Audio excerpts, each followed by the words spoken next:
ಇನ್ನು ಗಿಲ್ಲಿ ಮುಖಕ್ಕೆ ಹೊಡೆದು ಈಗ ರಘು ಮನೆಯಿಂದ ಹೊರಬಿದ್ದಿದ್ದಾರೆ ಎಂಬ ಮಾಹಿತಿ ಬರ್ತಿರುವಂಥದ್ದು ಅತಿ ದೊಡ್ಡ ಬ್ರೇಕಿಂಗ್ ಸುದ್ದಿ ಅಂತ ಕೂಡ ಇದನ್ನು ಹೇಳ್ಬೋದು. ಹೌದು, ಗಿಲ್ಲಿ ಮತ್ತು ರಘು ನಡುವೆ ನಂಬರ್ ಸ್ಥಾನದಲ್ಲಿ ನಿಲ್ಲುವಂಥ ವಿಚಾರಕ್ಕೆ ದೊಡ್ಡ ಮಟ್ಟಿಗೆ ಗಲಾಟೆ ಆಗಿರುವಂಥದ್ದು. ತದನಂತರ ಸದ್ಯ ಮನೆಯಿಂದ ಈಗ ಹೊರ ಹಾಕಲಾಗಿದೆ ಅಂತ ಹೇಳಿದ್ರೆ ಕೈ ಮಿಲಾಯಿಸಂತಕ್ಕೆ ಕೂಡ ಹೋಗಿ ಗಿಲ್ಲಿ ನೇರವಾಗಿ ರಘುಗೆ ಪ್ರಶ್ನೆ ಮಾಡಲು ಹೋಗ್ತಾನೆ. ಸದ್ಯ ರಘುನು ಕೂಡ ಇಟ್ಕೊಂಡು ಹೊಡೆದೇ ಬಿಡ್ತಾನೆ ಅಂತ ಹೇಳ್ಬೋದು. ಸದ್ಯ ಈ ಹೊಡೆದಂಥ ಪರಿಣಾಮವಾಗಿ ದೊಡ್ಡ ಮಟ್ಟಿಗೆ ಸಮಸ್ಯೆ ಉಂಟಾಗುತ್ತೆ. ತದನಂತರ ರಕ್ಷಿತನು ಕೂಡ ಬಿಡಿಸೋಂಥ ಪ್ರಯತ್ನ ಪಡ್ತಾಳೆ. ರಕ್ಷಿತ ಕೈ ಹಿಡಿದು ಕೂಡ ರಘು ನೂಕುವಂಥದ್ದು ನಡೆಯುತ್ತೆ. ತದನಂತರ ಸದ್ಯ ಈಗ ರಘು ನಡತೆಗೆ ಮತ್ತು ವರ್ತನೆಗೆ ಸದ್ಯ ಮನೆಯಿಂದ ಈಗ ಹೊರ ಹಾಕಲಾಗಿದೆ ಎಂಬ ಮಾಹಿತಿ ಈಗ ಬರ್ತಿರುವಂಥದ್ದು. ನಿಜಕ್ಕೂ ಕೂಡ ಒಂದು ರೀತಿ ಇದು ಆಘಾತಕಾರಿಯಾದ ಸುದ್ದಿ ಅಂತಲೂ ಕೂಡ ಇದನ್ನು ಹೇಳ್ಬೋದು.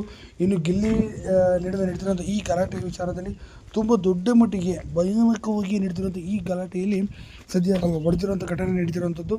ಇನ್ನು ಗಿಲ್ಲಿ ಈ ಹೊಡೆತಕ್ಕೆ ಹೊಡೆದಂಥ ಪರಿಣಾಮ ಕೆಳಗೆ ನೇರವಾಗಿ ಬಿದ್ದು ಹೋಗ್ತಾನೆ. ಸದ್ಯ ಬಿದ್ದಂಥ ಪರಿಣಾಮವಾಗಿ ರಘು ತಗೊಂಡೋಗಿ ಬಿಗ್ ಬಾಸ್ ನೇರವಾಗಿ ಎಂಟ್ರಿಯನ್ನು ಕೂಡ ಕೊಟ್ಟು ಈ ಕೂಡಲೇ ರಘು ಮನೆಯಿಂದ ಹೊರ ಬರತಕ್ಕದ್ದು ಅಂತ ಹೇಳಿ ಬಿಗ್ ಬಾಸ್ ಆದೇಶ ಅನ್ವಯ ಮತ್ತು ಬಿಗ್ ಬಾಸ್ನಲ್ಲಿ ರೂಲ್ಸ್ನ ಉಲ್ಲಂಘನೆ ಆದಂಥ ಪರಿಣಾಮವಾಗಿ ಗಿಲ್ಲಿಗೆ ಹೊಡೆದಂಥ ವಿಚಾರವಾಗಿ ಮನೆಯಿಂದ ಹೊರ ಬರಬೇಕು ಅಂತ ಕೂಡ